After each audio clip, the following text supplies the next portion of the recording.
Welcome to Pulse. Positive actions, uplifting lives, sparking excellence. This is more than a podcast. It's a movement. A space where purpose meets practice, where leadership meets life. Here, we believe in three things: listen, learn, lead. Because before you can lead anybody, you have to listen. Before you can change anything, you have to learn. And when you've done both, now you're ready to lead. I'm your host, Paul D. Taylor Sr. And here, we don't just talk about success, we talk about how to build it. We don't just highlight problems, we develop solutions. Every episode, we bring you voices that matter, stories that inspire, strategies that work, and principles that transform lives. Because at the end of the day, it's not about where you started, it's about how you move forward. So lean in, listen, learn, lead. Get ready to take your pulse. Let's grow. This is Pulse. Today we have two extraordinary people who overcame some very difficult obstacles in their educational journey. Their brother and sister. They both are legally deaf, but they do have what's called cochlear implants. What's special about that? A lot of folks have cochlear implants, but when you hear their story, you understand why I found these two people to be extraordinary human beings with what they're doing. So James and Grace, welcome to Pulse. Oh, thank you so much. Yeah, I'm excited to have y'all here because, like, y'all some of my favorite people. Oh, thank you. Yeah, two of my favorite people. Y'all like my kids. You know what I mean? Yeah. So, first thing is, you guys are both deaf, Yes. brother and sister. Yes. Y'all not twins, Correct. We're not twins. We're not I'm twins. older. right? And he looks like Jesus Christ, the Yes. Italian version, right? Y'all. Italian, Hawaiian, whatever you want Hawaiian to say version. about it. Yeah. But so you guys have extraordinary stories. So James, Yeah. really you caught my ear, literally, when you told me that you marched in the Tiger Band, Yep. 5 years. LSU, for how long? 5 years. 5 years, and you played what instrument? Mellophone. He played mellophone. Mellophone in concert terms is the French horn. He's still when that sound whoop. Yeah, he actually has to know what an embouchure is and it's like measuring sound. There's all kind of stuff that goes into playing a horn. Yeah. And he did it with cochlear implants, and that is just extraordinary to play in the greatest band from Tigerland. Yeah. And Grace, she is a playwright. She was on a dance team in high school. She also is a producer of a play, a director of a play, an actress, a singer, all with cochlear implants. Now, these two people chose, I guess you would call them careers. Their outlets for creativity requires hearing. Yes. And these people did it with beyond extraordinary measures. So he's a graduate of LSU. She's a graduate of Tulane. Let's go. All right. Let's You get guys into have it. to, y'all gotta just bring me through it. Number one, Okay, number one, Bring a me lot through of people ask if other people in our family are deaf, Yes. and no one else is deaf.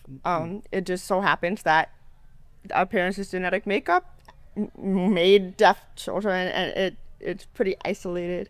And so, yeah, we're the only two deaf people in our family. We grew up mainstream, so there was an option to have ASL, American Sign Language, and for us to be in a deaf school, but, as the way we were, our parents we tried the deaf school, we tried a mainstream school, and they decided that a mainstream school would be the best option for us. so you guys weren't born deaf. We were.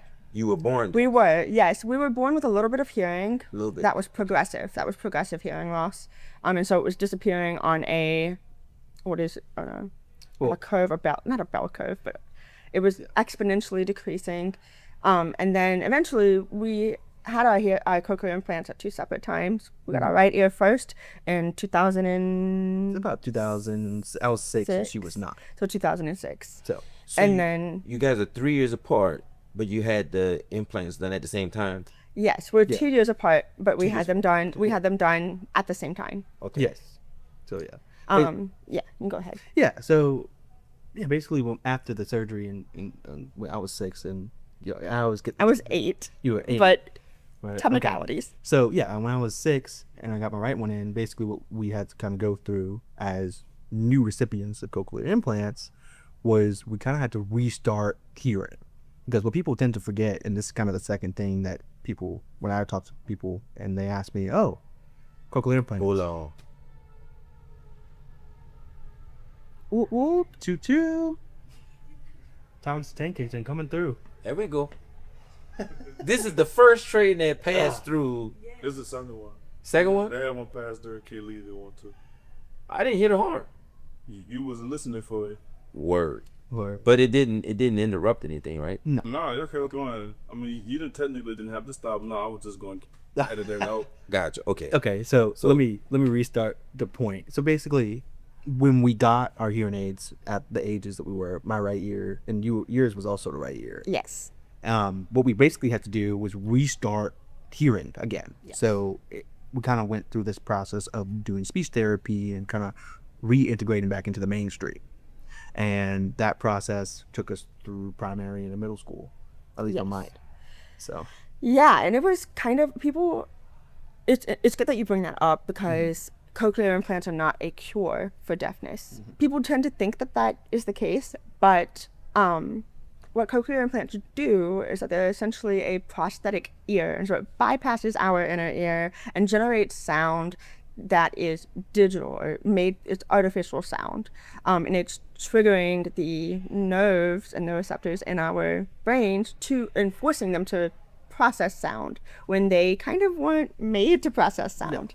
think of it as a computer accessory. When you plug in a mouse into a computer, that computer recognizes that there's a mouse there. It's the same thing with the brain, because the brain is just a series of electrical signals talking to one another. And the fact that, and this is science was able to figure this out, it's beyond me. Like, it's crazy that they were able to figure out, okay, we got to have a magnet that has 2 wires. One's connecting to the neurons in the brain, the other one's connecting to all the little fibers in the cochlear. In your inner ear. And That generates electrical signals. And when James is talking about integrating into the mainstream and relearning how to hear, I try to compare it to when a baby comes out of the womb. They are not fully hearing. Even if they have all of the components that are necessary for hearing, their brain has to learn how to process sound, even if they can already perceive it. And we were suddenly thrust into this environment in which we could perceive all of this sound without the neural pathways to process it. And so whenever we got cochlear implants, we had to relearn how to understand what the stimuli was around us, beyond just recognizing what's around us. One of the things that would happen a lot for me in school, I don't know if it was so much for James, but one of the things that would happen for me is that I would say, hi, I would raise my hand if there's a video being presented in class. I would ask for the closed captions, and usually the response is turning the volume up. yes. And I understand why people would think that would be beneficial, but the biggest thing with cochlear implants was not perception, yes. but processing. And so even though I could perceive the sound was loud enough technically for me to quote unquote hear it, but processing and understanding what was being said was difficult. And so that's why the closed captions were essential for me. Yeah. Okay, so like that is a key point. Yes. That they're the way that they would compensate was to raise the volume, not to put on the words. Like, I guess that's a lack Or of. if a hearing person says, I can't hear that, can you Still raise the volume. adjust? Or if they just say, I can't hear this, a hearing person will raise the volume. Yeah. But I guess us hearing versus understanding something are two different things. Yeah. Right. Okay. So you were saying something about what all goes into your process of hearing. So we passively hear stuff. Like Yes. I heard the train pass by. Yeah. Like it just invaded my ear space and I heard it. But you would have a whole process. Can you take us through, like, what would that process be like for you, like, to hear that train horn? Do you just Well, hear for it like me, I so hear it? there's for people listening, there's windows outside of where we're filming, and you can see the passing by of a train. Usually, if I wouldn't have been able to see the train, I may or may not have heard the whistling of the train if the train would have like whoop. The rumbling of the train, if I didn't feel it, and so I probably wouldn't have perceived it unless you would have pointed it out to me. That a train was passing. Now, Yes. on the flip side, on my end, when I heard the train, I heard the, and it kind of, me and my friends got into a little bit of a beef about the Doppler effect. So, got louder as nice. it came through. But the thing is, and since my experience with music has always been involved with heavy listening, the kind of like small noises, anything just tiny, I pay attention to. One of the things that I kind of always noticed, and I don't know on your end if this is how you are, you ever got the whole things of, oh, when you hear, you feel the vibrations more? Not necessarily. I tend to usually point out the auditory signal first, and then I'm like, oh, there's I the have a rumble. question for you, James. It's funny because like we've grown up together, and I'm like, I'm curious about this. Yeah. So for me, when I hear the train, even if I don't necessarily perceive that there is a train, I perceive that there's a change in the sound environment. Yes. And then I'm like, oh, that is something. I don't know necessarily what it is. Do you think you perceive the change, or do you know whenever you hear the sound that it's a train? Usually I know. Okay. Because one of the things, and musicians can attest to this, everybody, once you work with music for so long, you recognize melodies, you recognize pitches that you've heard. Pitch and tone. Yeah, pitch and tone. So one of the things I usually say is like, oh, a car horn's in the key of F. Because every time you hear it honk, it's just a bunch of noise, right? It's just a bump.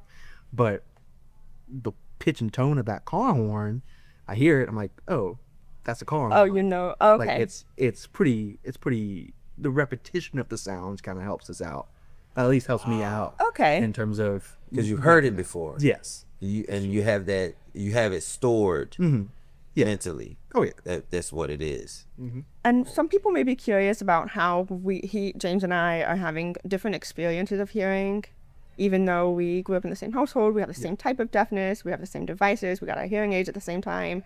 But like you pointed out earlier, James is younger than me.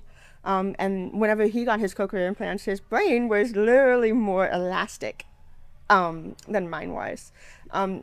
Audiologists could call this damage.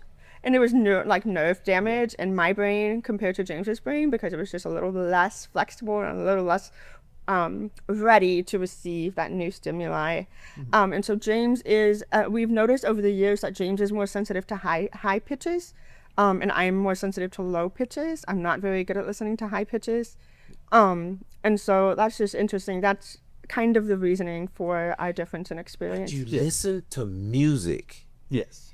Like, I was fascinated when you told me about that you can Bluetooth into your Yes, we Cochlear. can. Like you can like direct wire. This is like Matrix level stuff. This is Like in the cyborg. Matrix, they kind of Yes. like stick the thing in the back Yes. and they direct plug. You have a direct plug into your Bluetooth. So tell us about that. Like, what is that like? I'm gonna let James talk about this So because yeah, something that's interesting about this specifically is I actually listen to music multiple ways, through my hearing aids, through speakers, and through headphones. And one of the things that I find interesting about this is there's a thing called soundstage. You can tell where the instruments are in the room that you're in with the headphones, with speakers, and hearing aids. Something I find interesting with the hearing aid side of things is, let's say you're listening to this in a pair of AirPods.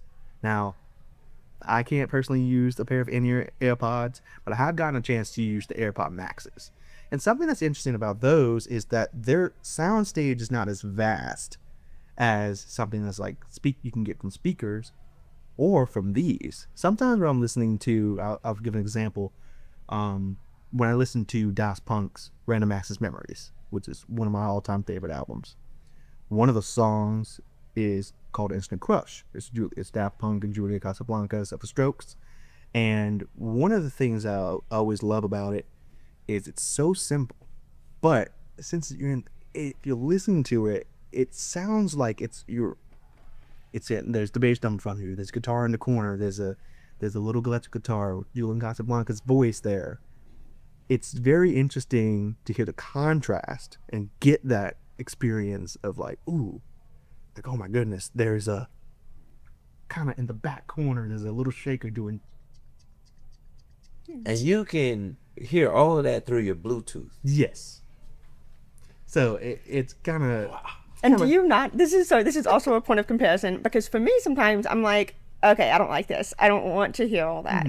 Like sometimes I'm like, it can be overwhelming. Yes. So to speak. not necessarily overwhelming, but say you listen. I love early 2000s pop, as one does, and I remember what it was like to not have cochlear implants and to hear raw sound. However, whenever we didn't have cochlear implants, our hearing was maybe half to a quarter of what a normal person's hearing would be. And my perception of the songs were not the same as what the songs actually sound like. And I try to go to listen to those same songs in my Bluetooth hearing aids, and I'm like, this is too crisp. I'm like, this is too perfect. Or the notes are not the same as what I remember the notes to be.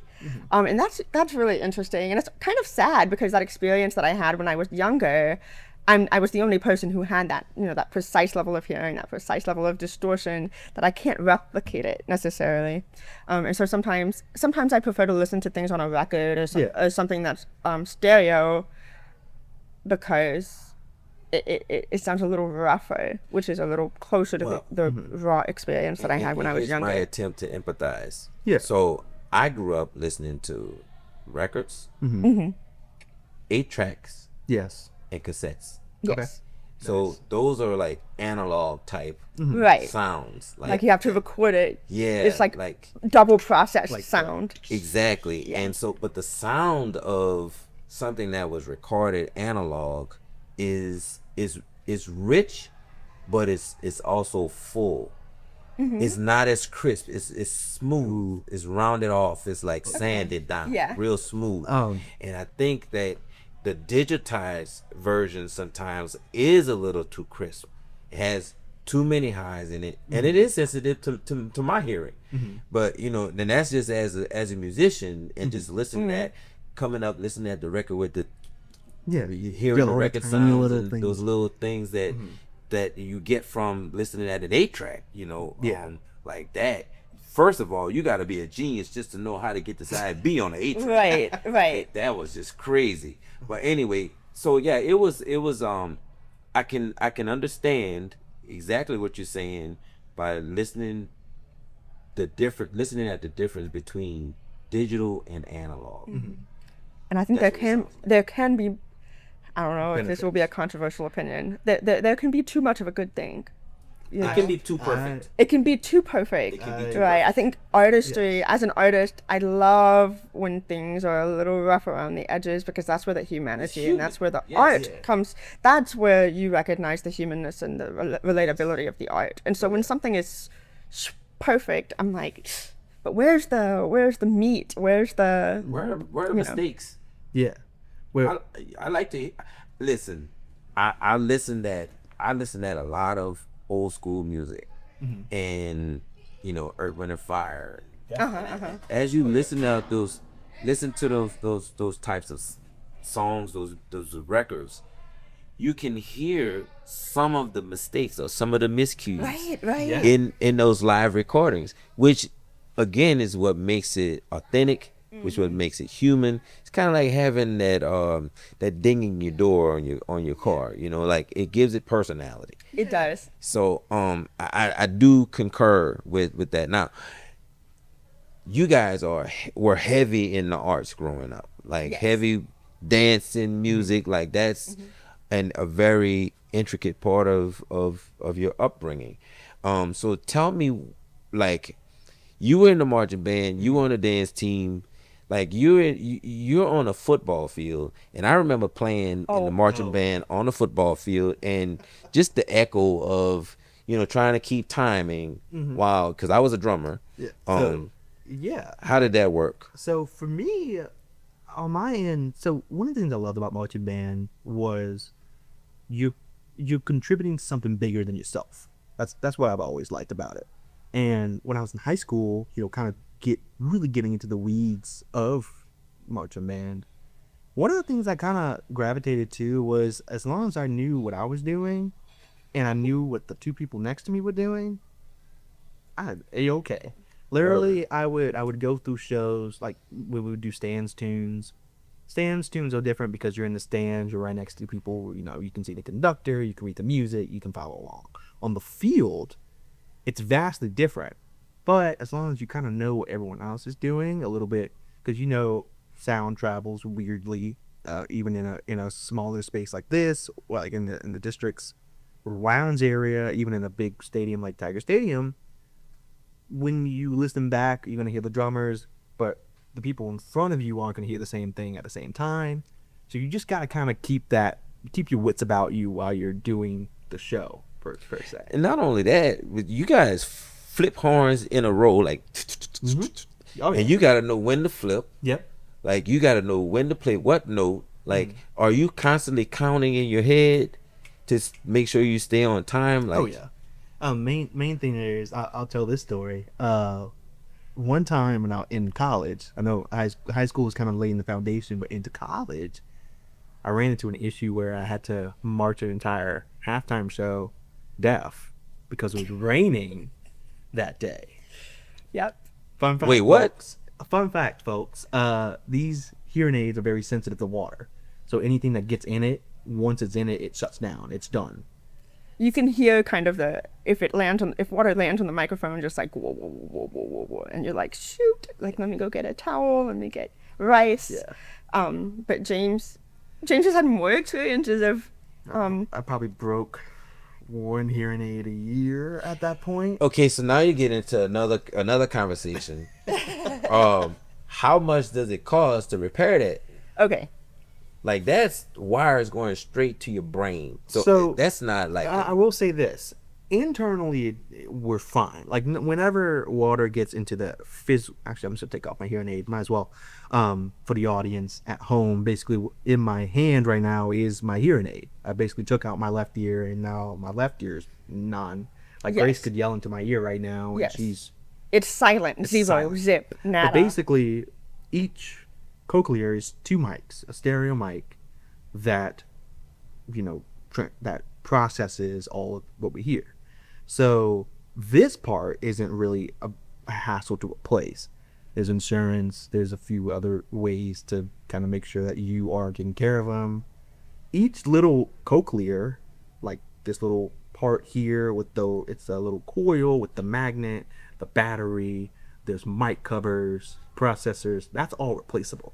So James, you just But it all costs. That all Yeah, but has you- individual prices. Yes. yeah, but I noticed you just ripped it off your ear, like you just pulled it off. So it's connected to your brain, like there's Yes, no. but it's like a switch, like a light switch. It's not painful if No. we take it out. It our ears do ring. So whenever there's an abrupt connection that's severed, our ears are like, because the nerves are still firing. They're like, wait, we were just hearing and now we're not. It stays like that for a long time, or it does it go away? No, And I don't know. maybe yours. I would say no more than 30 seconds. Yeah, for me, Yeah. it's always less than 15 seconds, maybe. So when you disconnect, it makes that ringing sound. Yes.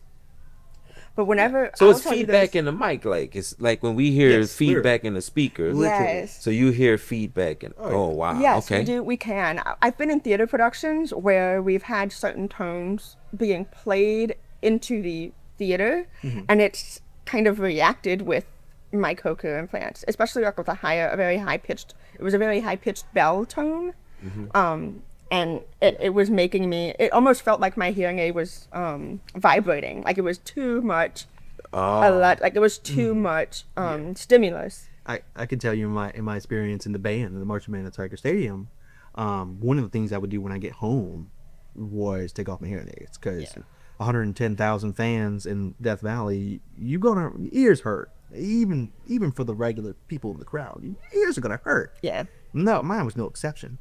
And when I took off my hearing aids and that ringing would happen, if I've been in areas of loud noises for a long period of time, it would last a good maybe 5 minutes, just to, trying to decompress and be like, all right, we just spent so many hours just in the loud noises and the loudest crowd in Louisiana.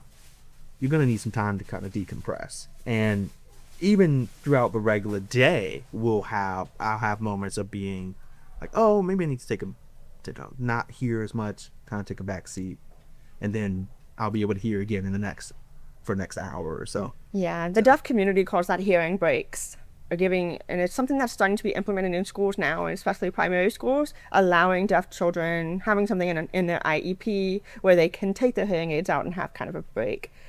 Because everything, as you mentioned earlier, Paul, when you were saying like sound can just assault your ear, it can be passive.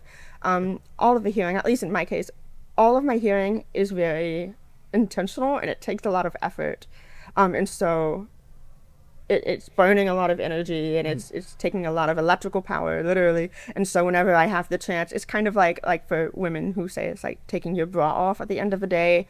I take my hearing aids out. I don't want to. Sometimes I give myself like deaf days where I just don't put my hearing aids in, because it is a lot of work, even if it's just passive perception. The passive perception for me, I think, is difficult for it to be truly passive. See, and that's a interesting point, because like I'm thinking, okay, you have direct wire, you have the mic, you have a whole setup where your hearing pretty much is direct wired, and it could be passive. You could be hearing it passively because it's all being taken into a microphone, but that microphone obviously has a range that it can pick up. Yes. But the part where was interesting to me is where you say that it's work. Yes. For you to hear.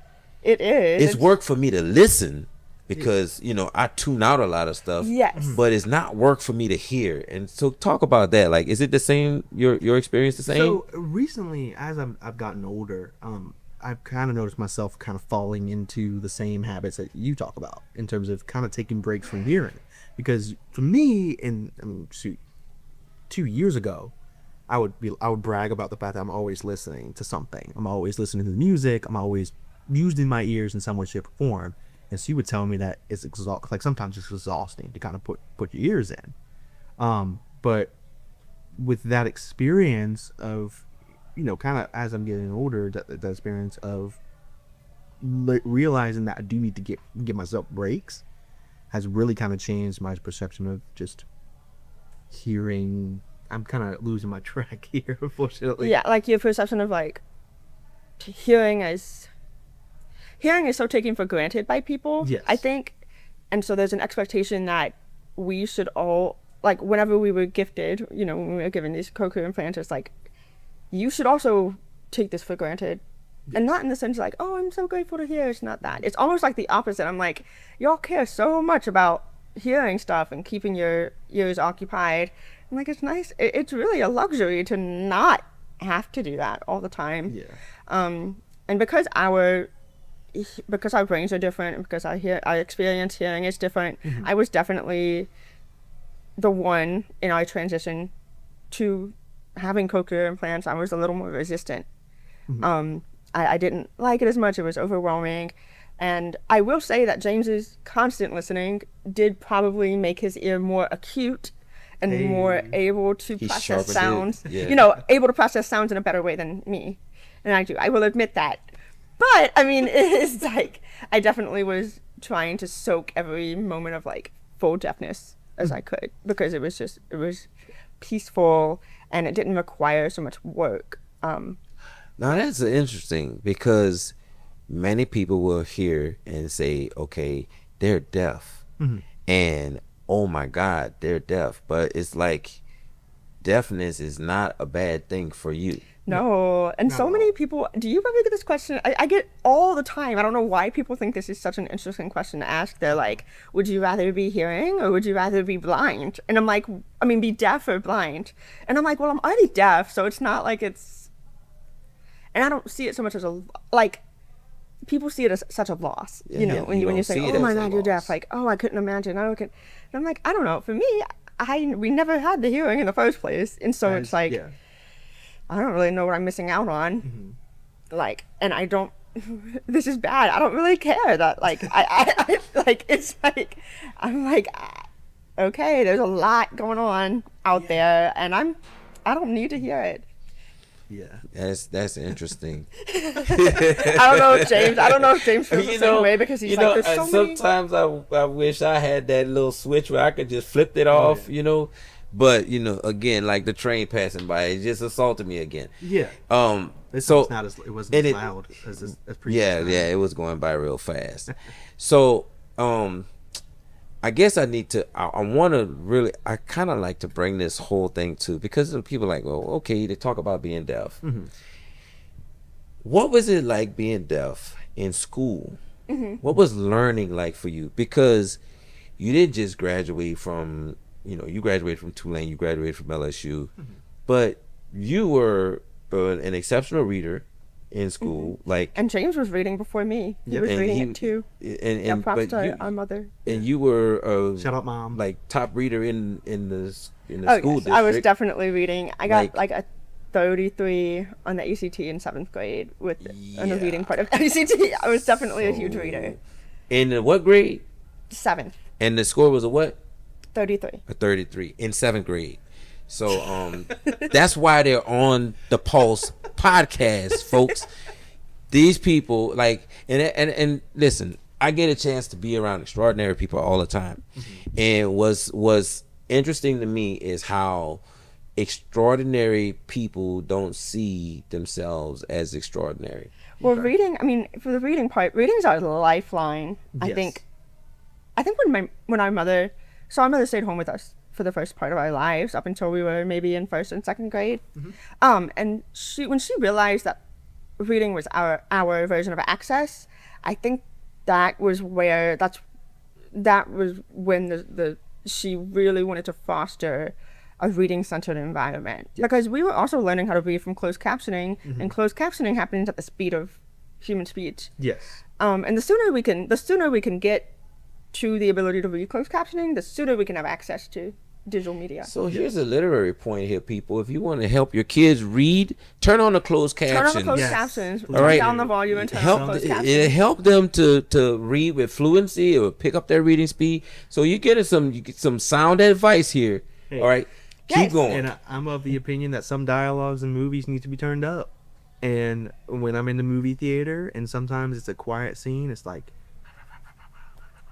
closed captions. I'm like, hey, we need captions here. Come on, get Some with it. audio engineers need to be fired because, you know, I can be in my room watching a show and excuse me. He's gonna edit that out. Let me get one. Yeah, take a sip. Take a sip. Sponsored by the District of Ponchatoula. Water. Yeah, come to the district in Ponchatoula. You can get water with lemon. Right, for free. Well, we do.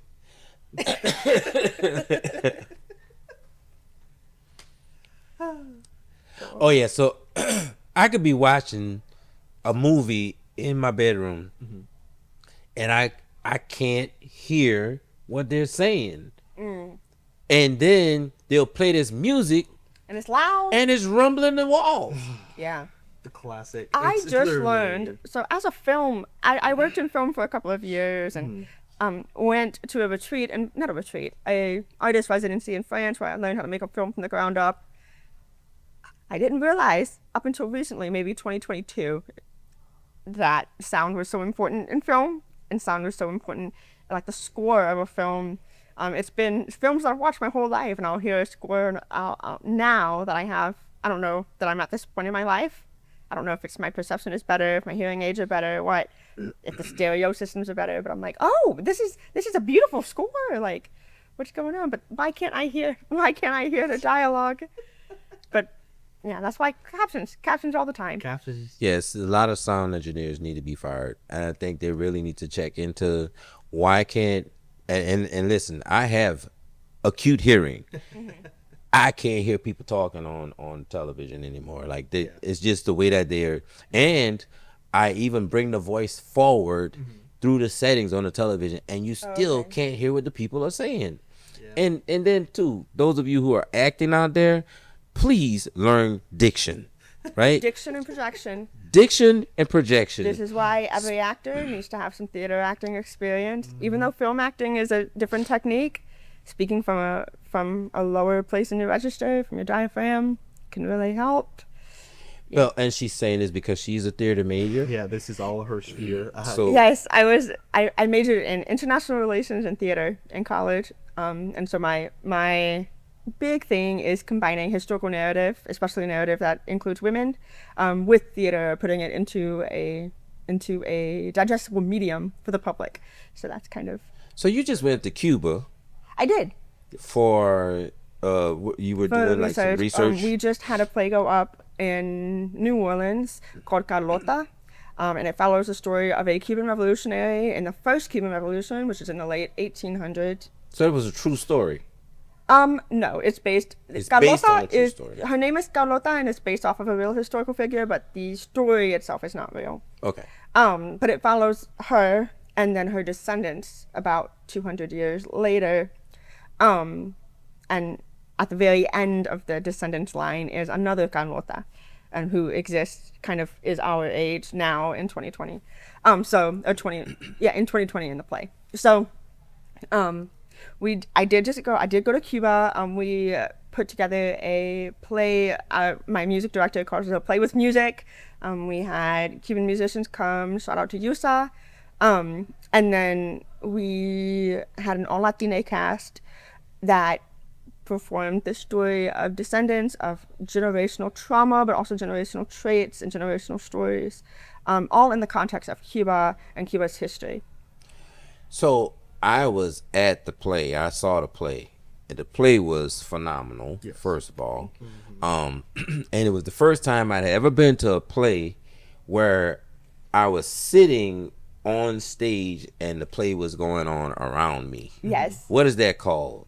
We call it immersive plays. Goat in the Road Productions. Immersive plays. Goat in the Road Productions is the company that I work for, and I've been working with them since 2019. Shout out Goat in the Road. Goat in the Road Productions. We did a show called Role Play in 2019, and I was just a college student, and then they ended up having me come onto their ensemble as a performer and then a writer and a lead team member. And that their specialty is immersive plays, and so they will do plays in different historical sites in the French Quarter. And then for Carlota, we really wanted, since this is a familial play, we wanted to invoke the feeling of being in a living room or being in the room with the characters, even though the characters are going on a sort of epic journey. So it just seemed to make it, we could also call it theater in the round, because people were facing in different directions, in any direction, and the audience was seated on all sides. Yes. So immersive / in the round is what I would describe it as. But that's something that Goat in the Road has been doing for years at this point, and it's kind of their trademark. So the play was sold out. Yes, it was a sold out the one. whole time. Is it going to come back around? It will. It will be touring next year. We will have a weekend in New Orleans again, and then we'll be touring to Dartmouth University. And then we have, there's some things in the works for, other places in the country where we are hoping to take the show. And so you were intricately involved in the writing of the play. Yes, I was production. Yes, I was on the lead team, so that involved me doing historical research, dramaturgy, script writing. I was kind of the timeline keeper, and so I had a simultaneous timeline of things that were happening in Cuba and in the United States throughout the timeline of the play. And then I had another timeline that was the fictional timeline of the family and what was going on in the family. there's a lot of dates and names and stories that never actually made it onto the stage. And then in the rehearsal process, I was the assistant director and kind of dance captain swing. And so whenever people would be absent or when people needed clarification, I have a dance background, and so I was providing my assistance in that regard too. Cool. Cool cat. Yeah. Thank you. That's a lot. And I was also, No wonder you want to this was also a unplug. bilingual show. This was also a bilingual show, so we had English and Spanish being spoken in the rehearsal room. And I am fluent in Spanish. I learned Spanish in high school. And so we, among all of us, because this is an ensemble-based theater company, so it's a group. The group creates the piece. But there was a lot of simultaneous translation going on because some of our cast were Cuban immigrants or immigrants who English wasn't their first language, and then we had some people in the room, some tech people, some directors who Spanish is not a language that's in their Rolodex. So we were having a lot of translation going on too. Yeah, and fun fact, in real time, the show was translated in closed captions. In captions, yes. In captions. We had open captions on the screen in English and Spanish. TVs around the room. As we were immersed into the play, we were able to keep track of who was saying what. So that was really cool. Now, James, Yeah. You're a mathematician. I would call myself more of a theory economist guy. A But theory yes, economist. I can do some math if I need to. Yeah. He's definitely in economics. So this guy is an auditor, right, for Baton Rouge Recreation Correct. Department. Tell me what how do you come into that, and like, Yeah. If I'm being completely frank, I kind of fell into it. What I was doing before I was auditing was I was working at the state as a revenue tax specialist. And I just wasn't really, I was like, I understand accounting, because accounting's all about balancing, making sure everything's all in the right spot, make sure that all the assets are classified correctly, and boring business stuff, if I'm being honest. But once I kind of left the state after a while, because I was just a class there, I kind of saw the role at Breck as a staff auditor. I'm like, staff auditing, all you really do is making sure that no one's stealing money and making sure no one's really dying, because we do investigations. Okay, I'm trying that out. And I've been doing it since. It's been Wow. nice. So what about your music part? Like, do you do anything with music now since you've been So- out of the Tiger Band? Since I've left the band, unfortunately, music has kind of devolved into a hobby for me now. But the thing is I still very much practice music. I still very much live music as much as I can. I do it via listening. I'm learning how to produce. I still play music. I play piano as well. And I'm just slowly trying to reincorporate that back into my life. Because I know once the whole thing is, once you kind of leave college, you kind of leave that community, that close, tight-knit community of musicians that you see literally in college. I was seeing them 5 days a week, spending 2 hours with them, and then the whole day on Saturday with them. And once you kind of lose that community, it's very hard to kind of get back into the rhythm of it, because you know that you have people that you can trust and people that you can bounce ideas off of. But what I'm trying to do now as a musician, because I don't want to lose that, is just trying to, all right, I get home from work, I'm tired. Most of us are tired when we get home. But the thing that I've kind of put philosophy-wise for art is, as long as you're doing it, as long as you're making something, as long as you're putting some idea you had in your head onto the physical keyboard, or in case of producing, putting it on the computer, at least it's there. At least you have some sort of a little gem that it may not be great, but it's not nothing. Right. So just slowly trying to get back into that. Now, I want to kind of shift to this final segment, and we may or may not air this section, Okay, that's right. Okay. but it's up to you guys. Like, if you wanna air it.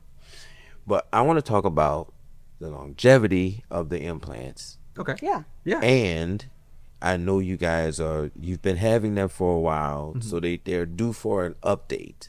An upgrade. Upgrade, what's the An word? upgrade. Yeah, upgrade. Like the iPhone.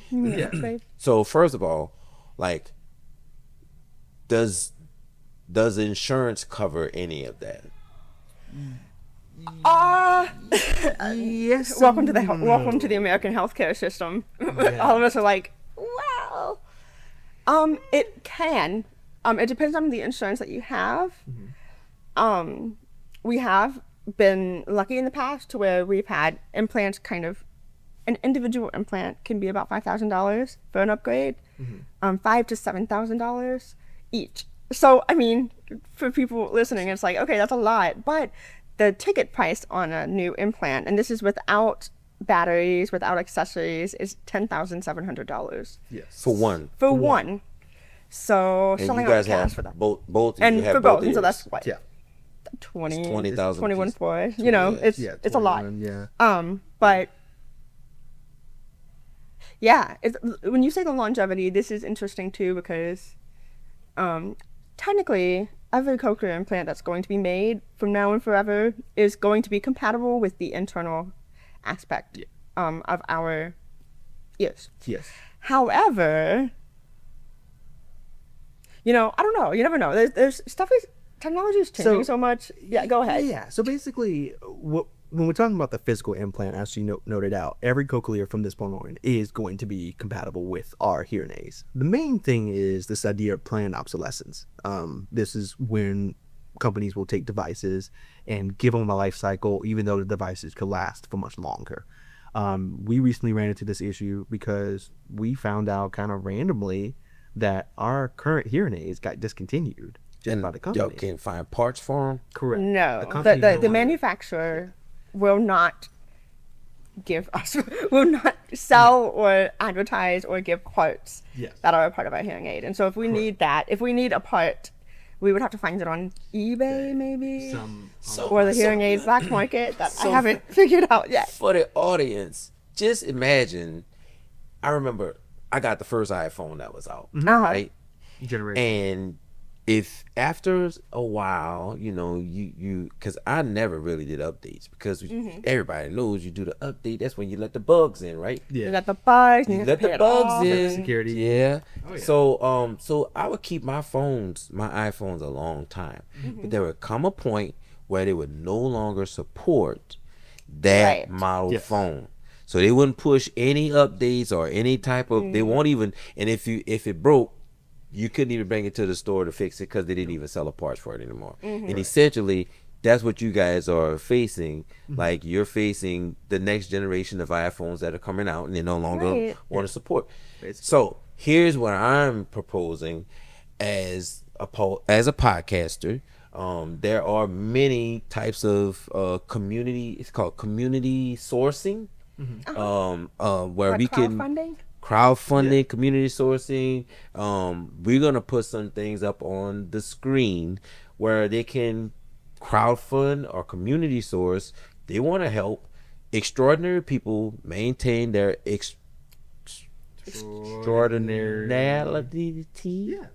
Maintain their extraordinarily expensive devices. Extraordinary, yes. Your local cyborgs. Yes, your local cyborgs. Yeah, if you want to donate, a GoFundMe is going to be started in their names on behalf of the PAULSE Podcast, and we want to run it up so that we can help to uplift these lives. These young people have done extraordinary things with the gifts, and as she stated herself, Miss Grace has graciously said that it was a gift that was given to them. Like, the hearing was a gift, and let's gift them hearing aids. Let's gift them an upgrade. Tremendous. So we're gonna say, like Beyonce, we're gonna upgrade you. So that's what we want to do, and hopefully we can get some traction on this, and this will go viral so that people can uplift lives, spark excellence. And I mean, some people are afraid to ask questions about deafness. We can answer your question. Yeah. James and I are pretty open about our experiences, Chat, and about the questions that people maybe are afraid to ask. Listen, like, would you rather be deaf or blind? Put something down in the comments. But we'll answer it for you. These young people are going to be in the comments to answer your questions. If you have any questions about this show, put a question in the comment. like, subscribe. We want to connect and make a family, right? Of this Pulse podcast. We have had a lot of this season so far. We had some great guests that's been donning our show, and we want to continue to expand. But we also want to help where we can. So we want to continue to take positive actions, uplift lives, and spark excellence. Yeah. This is Pulse.